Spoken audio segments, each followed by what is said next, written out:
The scent of pine and cinnamon wrapped around me like a warm blanket, a familiar comfort I had cultivated for decades. In the grand living room, the towering Christmas tree was a silent, glittering sentinel, each ornament a tiny, reflected memory.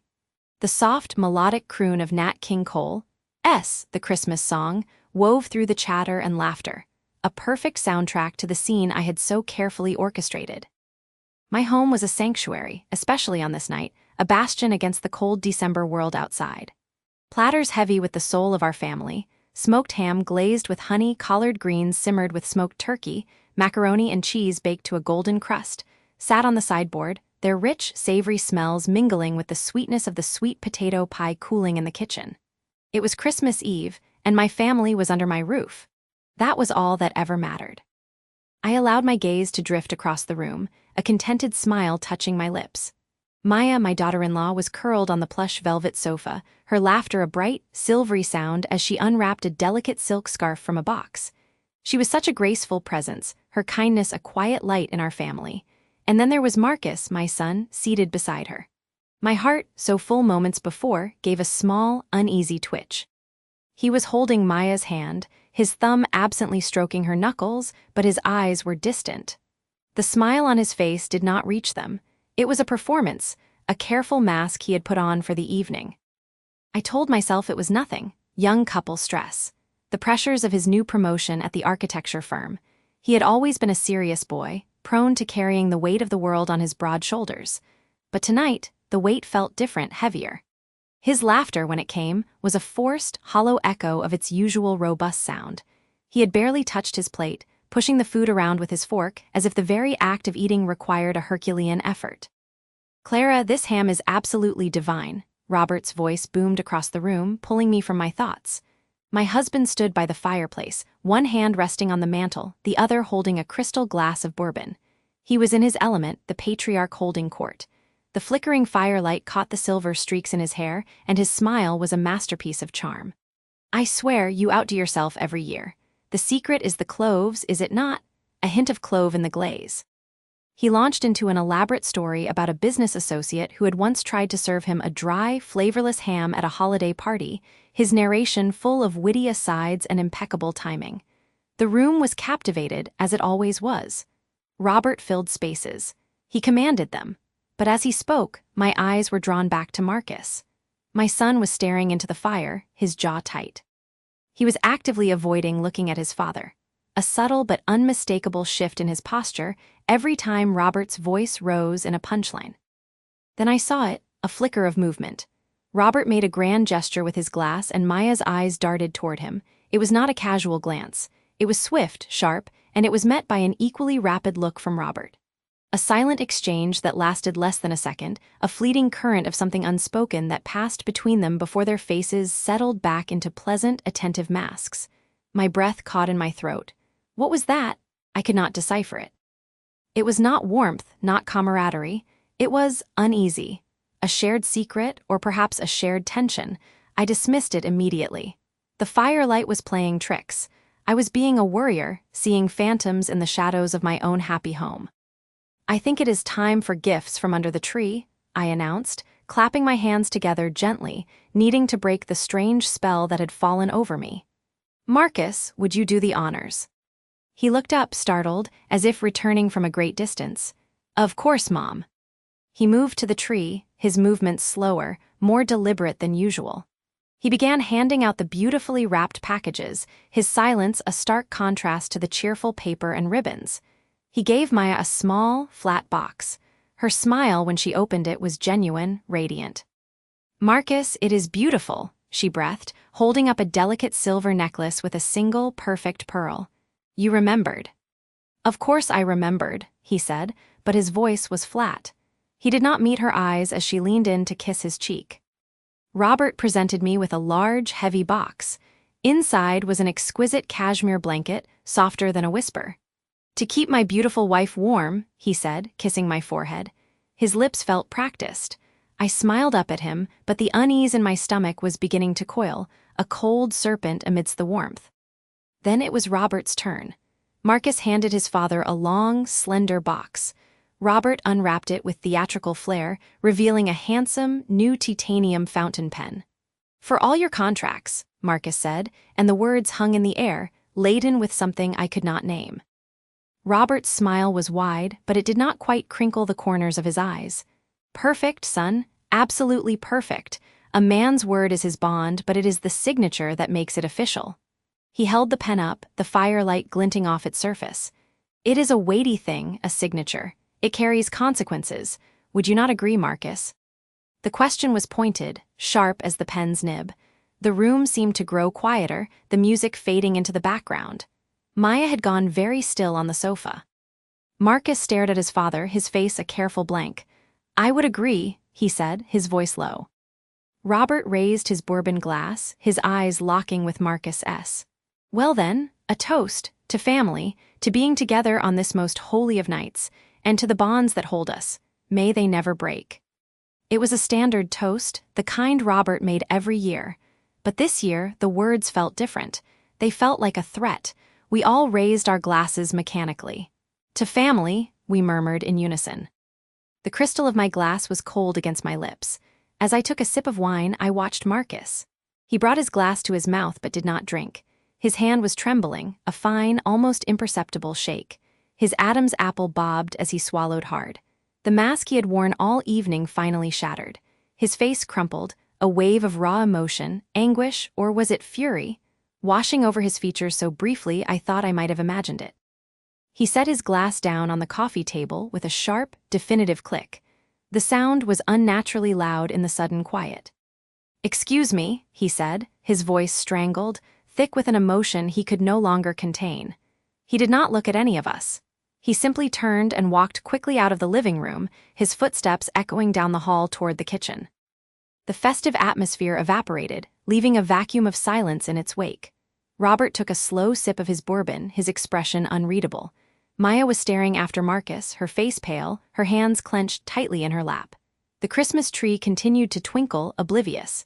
Nat King Cole sang on about chestnuts roasting, but the warmth had gone out of the song. I stood there, holding my glass, the taste of wine suddenly bitter on my tongue. The perfect facade of the evening had cracked, and through that fissure, I could feel a cold dread beginning to seep in, chilling me to the bone. Something was very, very wrong.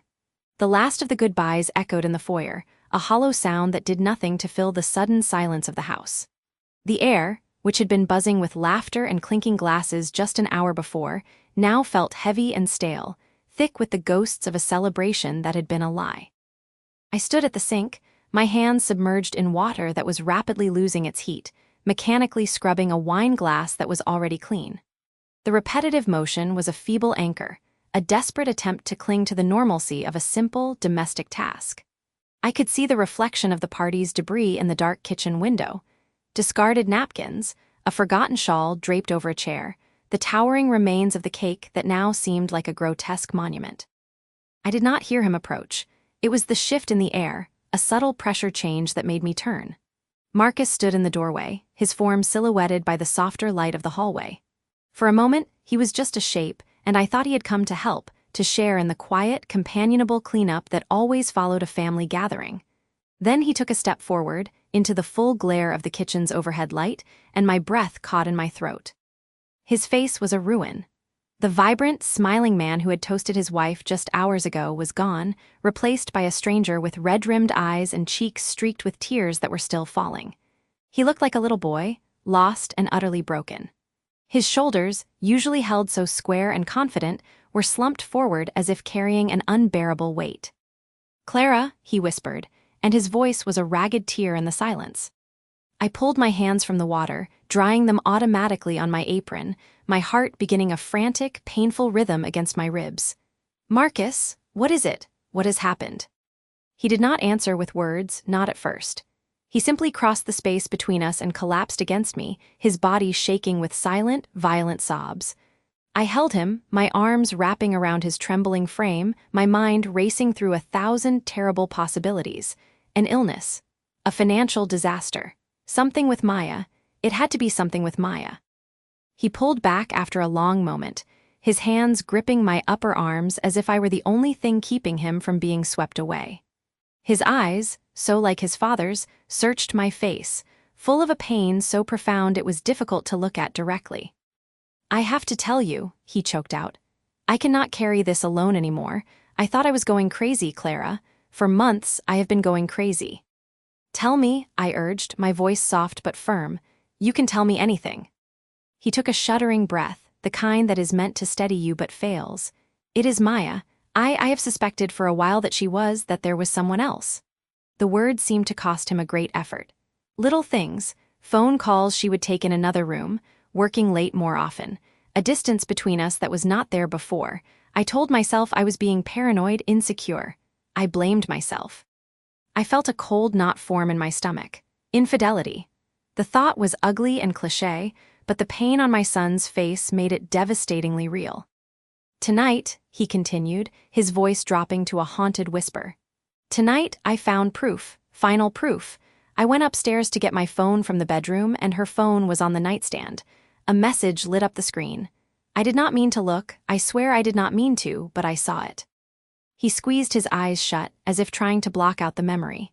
"It was from him. It said, 'Tonight was perfect. I cannot wait until we can stop hiding.'" Marcus opened his eyes, and the look in them was one of pure, unadulterated horror. "And then I knew, Mom, I knew who it was. All the pieces fell into place. The way he looks at her. The little private jokes. The way she seeks his approval above anyone else's." I shook my head, not wanting to believe the direction this was heading. "Who, Marcus? Who is it?" A fresh wave of tears spilled down his cheeks. "It is Dad," he whispered, the words barely audible, yet they seemed to suck all the sound from the room. "The other man is Robert, my father." The world stopped. The hum of the refrigerator ceased. The faint ticking of the clock on the wall vanished. There was only a ringing silence, a void into which those 5 words were dropped, exploding with the force of a bomb.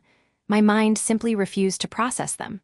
Robert, my husband, the man I had built a life with for over 30 years. The man who had stood beside me tonight, smiling, clapping our son on the back. It was not possible. It was a grotesque, impossible joke. I felt my body go rigid.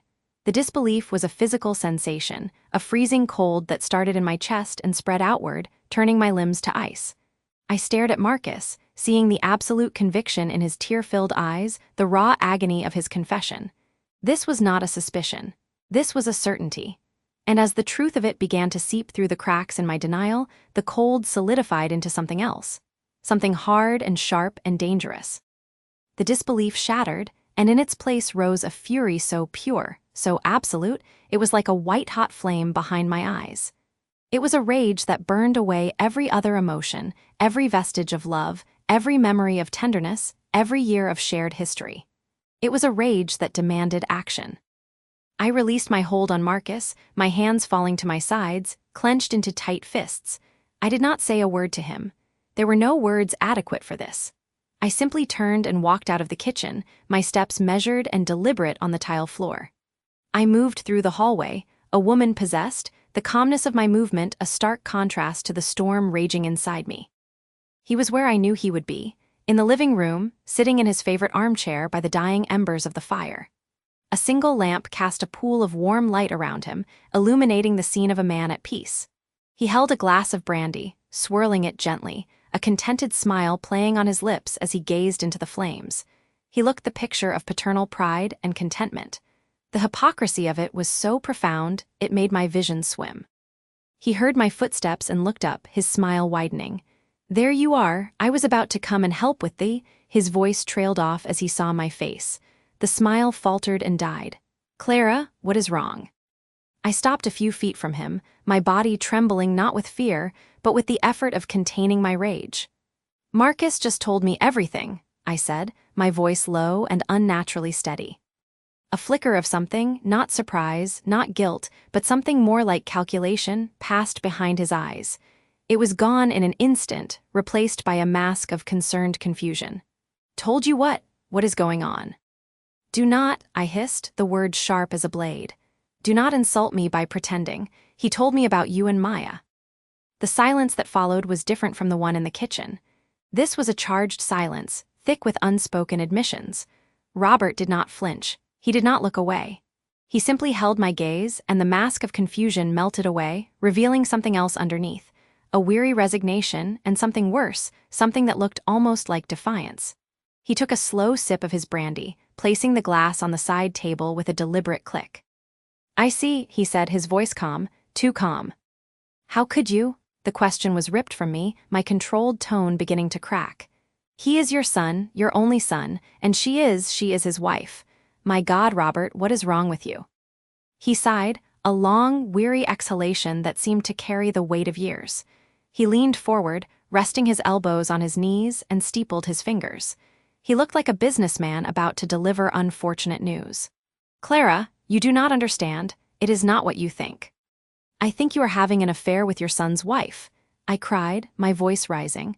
What other understanding could there possibly be? He looked up at me, and his eyes were not filled with shame or remorse. They were filled with a strange, unsettling pity. "It was not an affair that began after they were married," he said quietly. "It began long before Maya ever met Marcus." The floor seemed to tilt beneath my feet. The room swam. His words did not just describe a betrayal, they rewrote history. They poisoned the past and made a mockery of the present. I could only stare at him, my mind reeling, unable to form a coherent thought. Robert continued, his voice soft but relentless, each word a hammer blow. "Our relationship, it has been ongoing for years. It predates Marcus's entire courtship, his engagement, his marriage." He paused, letting the horrific implication hang in the air between us. Then he delivered the final, shattering blow. "In fact, I was the one who encouraged him to ask her out. I thought it would be easier that way, to keep her close." The revelation was so monstrous, so calculated, that it stole the very air from my lungs. This was not a moment of weakness. This was not a sordid affair discovered. This was a long-term deception of unimaginable cruelty. He had not just betrayed his son, he had engineered his son's life, steering him toward a woman he himself was involved with, all to maintain his own secret. Marcus's marriage, the very foundation of his happiness these past years, was not a union built on love, but a gilded cage constructed by his own father. I stood there, paralyzed by the sheer scale of the evil unfolding before me. The man I had shared my life with was a stranger, a monster I did not recognize. And as I looked into his calm, unrepentant face, a single, terrifying question formed in the wreckage of my mind, a question that promised only more pain, more devastation. I had to know how far this went. My voice, when I found it, was a broken whisper. "How long, Robert?" I asked, the words tasting like ash. "Exactly how long has this been going on?" He held my gaze, and for the first time I saw a flicker of something that might have been fear. He knew he had already lost me, but my question hinted at a deeper truth, a more profound horror that he was not sure he should reveal. He hesitated, and in that hesitation I saw that the shattering was not over. It had only just begun. The silence was the first thing I noticed. It was not a peaceful quiet, the gentle hush of a winter morning. It was a heavy, suffocating absence. The kind of silence that follows an explosion, where the ringing in your ears is the only proof that sound had ever existed. I lay in my bed, staring at the ceiling, and let the weight of it press down on me. The memories of last night did not come in a flood. They were shards of glass, sharp and precise, each one cutting me as I picked it up. The garland on the banister, now slightly crooked, the empty wine glass Maya had left on the side table. The faint, lingering scent of my father's cologne in the hallway. It was all evidence of a crime scene, and our home was the victim. I pushed back the covers, the floor cold against my feet, and made my way downstairs. Each step was an effort, as if I were moving through water. The living room was a monument to a life that had ended just hours before. The Christmas tree stood in the corner, its lights dark, its cheer now mocking. Wrapped presents sat untouched beneath its branches, their bright paper and ribbons a cruel joke. My mother was already there.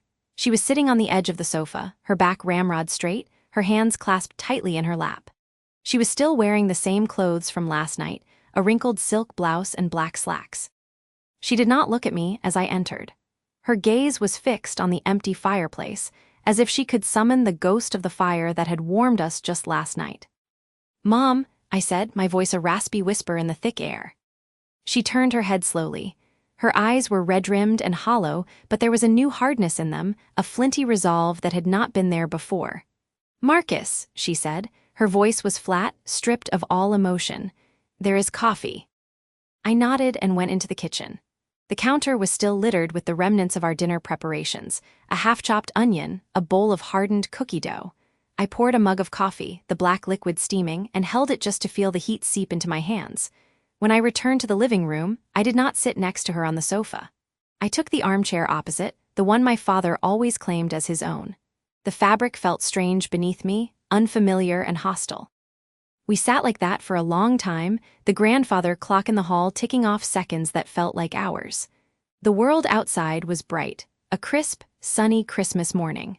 I could hear children laughing somewhere down the street, the sound drifting through the window like a taunt. "He is gone," my mother said finally. It was not a question. It was a statement of fact, carved into stone. I told him he was dead to me. I told him if he ever tried to contact us, I would use every piece of evidence I have gathered over the years to destroy him. I looked at her, truly looked at her. The woman who had always been the softer presence, the organizer of birthday parties, the maker of school lunches, was gone. In her place was a stranger made of steel and ice. "You knew?" I asked, the question tasting like ash in my mouth. "You had evidence." She gave a short, bitter laugh that held no humor. "I had suspicions. For a long time, a wife knows, Marcus. You notice the late nights that do not add up, the business trips that were a little too frequent, the way his phone was always face down. I chose to ignore it. I chose this family. I chose our life." She unclasped her hands and stared at her wedding band, a simple gold band she had worn for 20 years. I was a coward. I was afraid of what would happen if I looked too closely. I built a wall of denial, brick by brick, and lived behind it. She looked at me, her eyes pleading for understanding. "I am so sorry I did not protect you from this. I am so sorry you had to see all of that." "It is not your fault," I said, and I meant it. The anger I felt was a hot, directed flame, and it was aimed squarely at my father and Maya. My mother was collateral damage just like me. "It is my fault for not being stronger sooner," she countered, her voice gaining strength. "But that ends now. Today, this ends now." She stood up, a sudden, decisive movement. She walked to the Christmas tree and looked down at the presents. Then, with a sweep of her arm, she knocked a pile of them from under the tree. They scattered across the floor. "This is all a lie, this perfect Christmas, this perfect family. It is a lie he built for us, and I will not live in it for one more second." I stood up too, a strange energy coursing through me. "What do we do?" "We survive," she said, turning to face me. Her eyes were clear now, burning with a fierce light. "We survive and we rebuild, just you and me. We are the family, not him, not her. They are ghosts. This house, these memories, we will decide what to keep and what to burn." She walked over to me and placed her hands on my shoulders. Her grip was firm. "Listen to me, Marcus. You are my son. You are the most important person in my life. I will not let his betrayal poison you. I will not let it define you. We have been hurt, but we are not broken. Do you understand me?" I nodded, unable to speak around the lump in my throat. In that moment, I saw not just my mother, but Clara, the woman. A woman who had been betrayed, who had her heart shattered, but who was choosing to piece it back together not with glue, but with resolve. "Good," she said. "Then we start now. Help me." We spent the morning dismantling Christmas. We did not pack the decorations away carefully in tissue paper as we usually did. We threw them into boxes, haphazardly. The stockings with our names embroidered on them, Robert, Clara, Marcus, were taken down.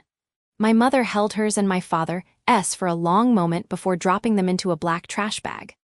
"We will have new ones next year," she said, more to herself than to me. "Just for us." We worked in a kind of grim harmony, our shared pain a third presence in the room. We did not talk much, but we did not need to. Every shared glance, every time our hands brushed as we lifted a box, was a conversation. We were mapping the new boundaries of our world, a world of two. By midday, the house was stripped of its festive facade. It was just a house again, quiet and plain. We sat at the kitchen table, eating turkey sandwiches made from the leftovers that now seemed to represent a different era. The silence between us was different now. It was not empty, it was full of everything we did not need to say. "I keep thinking about the past," I said, breaking the quiet. "All those vacations, Christmases, was any of it real, or was he just playing a part?" My mother put down her sandwich and considered the question. "I think the love we felt was real. Your love for him, his for you, at times, I believe that was genuine. My love for him was certainly real. But it was built on a foundation of sand. The love was real, Marcus, but the man was not. We have to learn to separate the two. We can cherish the good memory without honoring the person who betrayed it. It was the wisest, most painful thing I had ever heard. It was a way to survive without going insane, to hold on to the happy moments without letting the poison of the present destroy them. As evening began to fall, painting the sky in shades of violet and orange, we found ourselves back in the living room. The tree was gone, stored in the garage. The room was bare, but it felt cleaner, more honest. "I am proud of you," my mother said softly. "The way you stood up last night, you were braver than I was." "I learned it from you," I said, "and I meant it." She smiled, a real, fragile smile that reached her eyes for the first time that day. It was a sign of life, a green shoot pushing through ash. "We will be all right, Marcus. It will not be easy. There will be days when the anger feels like it will eat us alive. There will be days when the grief is so heavy we cannot get out of bed, but we will face it. Together." We sat there as the last light faded, two survivors on a raft in a quiet sea. The old family was gone, shattered into a million pieces, but a new one was being born in the twilight, forged in truth and a bond that felt unbreakable because it had already been tested by fire. We had lost everything, but we had found each other. And as I looked at my mother, her face illuminated by the single lamp we had turned on, I felt a flicker of something I had not felt since the confrontation: hope. It was a small, bruised thing, but it was there. And then the doorbell rang, a sharp, intrusive sound that shattered our fragile peace and made us both jump, our eyes locking in a moment of shared, startled fear.